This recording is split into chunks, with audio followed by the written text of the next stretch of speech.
Akto po, nung nagpalit kaming lahat ng lapel, kuya, inunahan ko na sila lahat, kuya.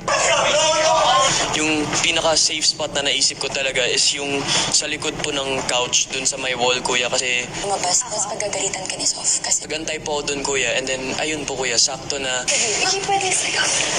Chila, freak. hindi kuya sa akin. Pagalitan. Ano daw yung boy na? Pero nag-acting na lang po ako, kuya. Grabe, parang kailangan ko na rin kasi talaga maghanap ng ibang diskarte, kuya, eh. Sabi ni kuya, ako lang daw yung boy na pwede maging like part sa team niyo. Pero... Wait lang. Andito si Ate Bel Mariano. Sabi, yung tinatago namin. And finally, nahuli ko na yung mga girls, kuya. Sabi ko na nga. Ito ng boys. Run and open the girls' bedroom right now. In 3, 2, 1, go, go, go.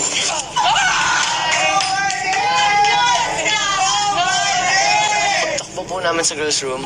Bigla nakita ko po si Ate Bel. So yun po, nagulat po ako, kuya. Si Clifford Spy? Oh my! Ilang sandali pa, ang girls sinugod si Clifford. So, sorry girls. 1-0 kayo sa akin.